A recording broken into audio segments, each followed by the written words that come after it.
Shalom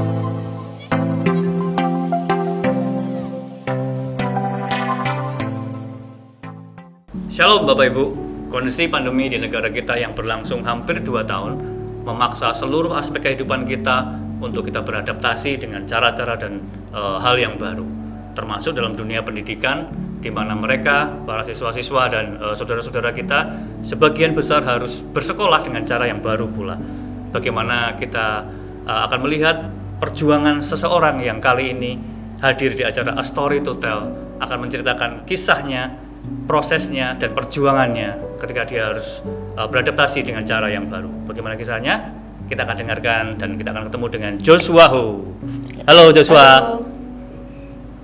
Apa kabar? Baik, Oh. Iya. Gimana? Kamu bisa ceritakan dirimu dulu? Halo, nama saya Joshua Ho. Saya sekarang umur 12. Saya sekarang kelas 7 dan saya sekarang bersekolah di SMP Kalam Kudus. SMP Kalam Kudus? Iya. Oh, sekarang masih online? Iya, masih online. Oh, belum offline ya? Iya. Baru-baru ini mulai PTM. PTM. Nah, Jos, menurutmu nih, kamu suka online atau suka offline? Menurutku masing-masing ada kelemahan sama keuntungan masing-masing sih. Iya.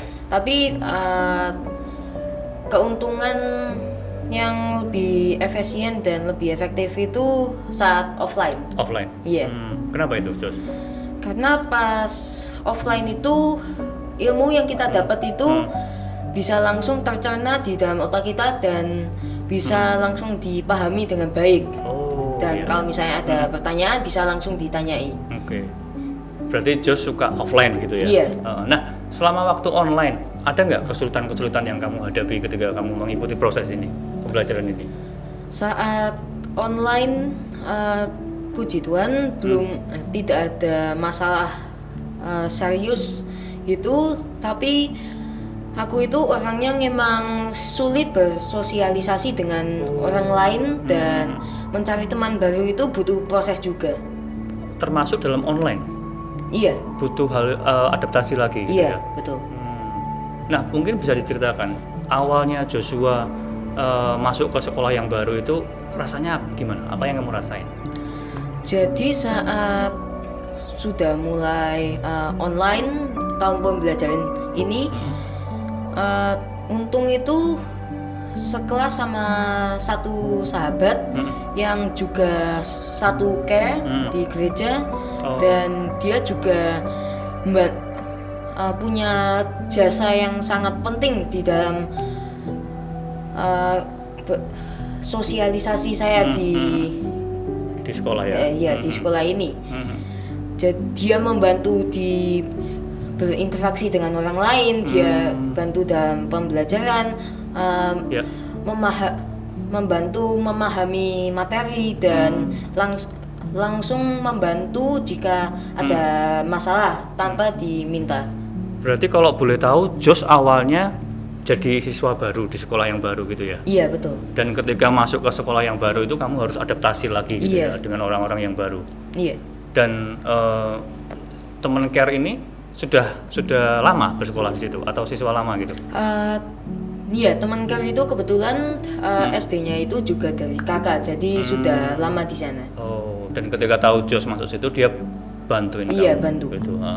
Nah, Jos, apa yang kamu lakuin ketika kamu merasa dirimu tuh minder dan tidak percaya diri dan harus beradaptasi di tempat yang baru? Apa yang kamu lakuin?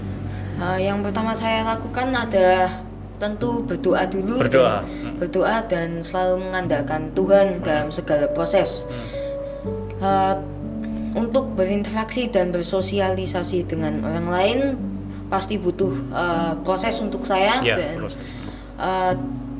Yang kita bisa lakukan ada sabar dan mengikuti jalurnya setiap hari. Jadi kita bisa menjalankan hidup kita seperti biasa, hanya kita juga bisa mencoba untuk meningkatkan sosialisasi kita jadi lebih baik. Berarti memang suatu proses ya, bukan 1 hari 1 bulan gitu ya. Iya. Adaptasi butuh proses gitu ya. Nah, dalam waktu proses berjalannya itu ada nggak kendala yang kamu hadapi atau hal-hal yang kamu rasa kok ini berat banget gitu sebagai seorang siswa yang baru di tempat yang baru itu, ada nggak? Yang saya rasakan itu untuk pertama kali lumayan kesepian. Iya, kesepian. Karena yang ku kenal itu hanya satu sahabat dan yang lain itu benar-benar udah nggak tahu siapa-siapa lagi. Dan kalau mau nanya materi atau nanya tugas itu mau nanya ke siapa kalau nggak ke satu sahabat ini. Nah, jadi kesepian, dan saat misalnya ingin menjawab di misalnya lagi ada pertanyaan di kelas, di meet itu mau jawab itu kayak kurang pede gitu. Kurang pede. Kurang pede, takut salah atau takut ada kesan buruk bagi orang lain gitu. Nah, Jos, ketika kamu sudah mengalami itu dan terus bertemu dengan sahabat yang baru itu, ada nggak kira-kira satu pengalaman yang unik ketika kamu mulai beradaptasi gitu? Pengalaman yang kamu tuh nggak bisa lupa gitu, apa? Ada satu kali saat saya benar-benar nggak paham materinya, nggak ngerti harus ngelakuin apa itu, dan di saat itu pikiran saya sudah kayak wah ini gimana gitu. Nah, tapi untung ada satu sahabat itu yang langsung bantu dan langsung kontak saya tanpa saya kontaki duluan, itu langsung bantu saya dan beri penjelasan harus apa gitu, dan itu sangat membantu saat itu tugas saya jadi bisa terselesaikan dan juga materinya itu terpahami gitu. Wah, luar biasa ya. Iya. Berarti teman satu karmu itu banyak berjasa membantu kamu di lingkungan yang baru gitu ya. Iya, betul. Nah, Jos, ada nggak pengalaman yang setelah kamu mengalami itu dan kamu merasa mencapai sesuatu gitu, ada nggak?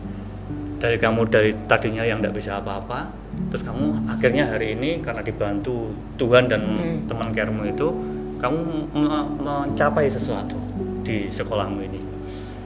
Di sekolah itu saya dengan berkat Tuhan dan seizinnya Tuhan itu saya diberikan kesempatan untuk bersosialisasi lebih dan mendapatkan teman baru dan pengalaman baru.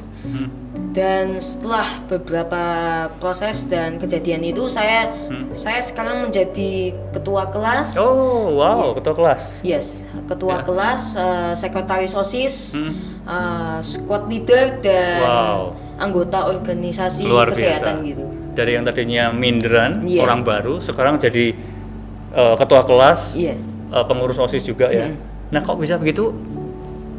Jalan ceritanya bagaimana itu? Dari seseorang yang minder tiba-tiba bisa jadi terpilih jadi ketua kelas tuh bagaimana? Dari yang ketua kelas itu,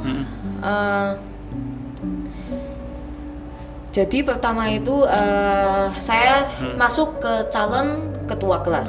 Pemilihan ya? Iya, calon ketua kelas dan yang menang saat itu, yang ada voter banyak itu ada teman saya satunya lagi itu.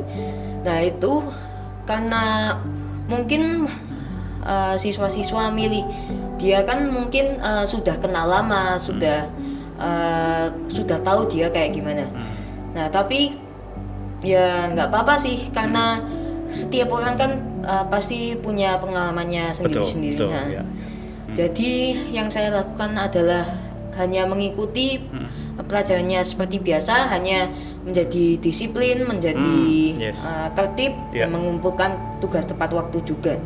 Nah, dan setelah sekitar setengah semester gitu, ketua kelas yang ini diketahui itu sudah jarang mengumpulkan tugas tepat waktu, kurang disiplin, suka telat gitu. Nah, terus sama guru dan teman-teman itu di vote lagi, dan karena aku sudah mulai bersosialisasi dengan orang lain itu, akhirnya aku terpilih jadi ketua kelas. Terpilih. Iya. Dan Melalui voting apa? dari voting dan pilihan guru sih. Oh, pilihan Nah, guru. Karena aku mengumpulkan tugas lebih awal dari deadline-nya gitu. Wow. Nah, setelah jadi ketua kelas itu juga pasti ada tanggung jawab Betul. yang lebih dan masalah yang baru gitu. Salah satunya ada menjadi ketua kelas itu harus fast respon. Fast respon. Iya, fast respon itu sangat penting Ya. di online gini. Oke. Soalnya saya tahu rasanya ingin menanyakan sesuatu dan nggak dibalas cepat-cepat itu kayak gimana. Dan tentu menjadi ketua kelas kan juga harus fast respon juga. Jadi membantu teman-teman maksudnya. Jadi saya sering saat ada yang menanyakan sesuatu, ada yang minta penjelasan, saya langsung bantu dan stop yang saya lakukan dulu dan memberikan waktu untuk membantu. Nah, Jos, satu pertanyaan lagi nih. Menurut Jos, peran Tuhan dalam hidupmu melalui proses perjalanan ini bagaimana? Bagaimana Tuhan sangat bekerja dalam hidupmu melalui proses di sekolah ini? Mungkin mau diceritain. Tuhan itu sangat baik dan puji Tuhan itu Tuhan membantu saya dan bersosialisasi dan membuat teman yang baru karena di saat itu kan benar-benar kesepian dan tidak ada teman kecuali satu. Di sana saya akhirnya mendapat kesempatan untuk mendapatkan teman baru dan pengalaman yang baru juga di sekolah yang baru, di lingkungan yang baru. Jadi saya tidak bisa bekerja sendirian dan saya membutuhkan bantuan Tuhan. Tuhan pun membantu saya melalui salah satunya dari sahabat saya, lalu dari guru saya, dari respon guru saya dan teman-teman baru saya yang sekarang. Berarti Tuhan sangat berjasa sekali ya buat hidupnya Jos di sekolah ini. Iya, betul. Satu pesan terakhir untuk teman-teman yang mungkin mengalami hal yang sama seperti Jos, karena sekarang kan mulai masuk ke pertemuan tatap muka ya. Tentunya selama 2 tahun itu agak awkward ya, agak aneh gitu ketika harus bertemu kembali ke sekolah. Jos punya pesan nggak buat teman-teman yang hari ini harus kembali ke sekolah? Untuk yang merasa kesepian dan merasa tidak ada yang menemani saat sedang memiliki fase yang baru, mengikuti dunia yang baru, percayalah dan berdoalah kepada Tuhan bahwa Tuhan akan selalu ada di sampingmu dan di sisimu. Tuhan bisa berkontribusi dan membantu kita, mendukung kita melalui keluarga atau sahabat kita. Dan saat kita melakukan proses untuk mendapat teman yang baru, pengalaman yang baru, yang penting jangan melupakan Tuhan, terutama di pertemanan. Jangan sampai karena satu teman ini melupakan Tuhan dan menjadi toksik atau kasar gitu. Dan ingatlah Tuhan, hiduplah sesuai dengan kemauan Tuhan, dengan kehendak Tuhan. Wow, luar biasa. Hiduplah sesuai dengan kehendak Tuhan. Ketika kamu dari bukan siapa-siapa di lingkungan yang baru beradaptasi, ketika kita mengandalkan Tuhan, seperti kata Jos tadi ya, kita bisa diubahkan menjadi seseorang yang menjadi alatnya Tuhan buat kemuliaan Tuhan untuk orang lain gitu ya. Thank you Jos buat waktunya sore hari ini. Ya, demikian kita sudah mendengarkan kisah dan cerita dari Joshua Ho. Nantikan cerita-cerita yang lain di episode-episode yang lain dalam A Story to Tell. Karena kami percaya setiap kita punya cerita. Bye-bye.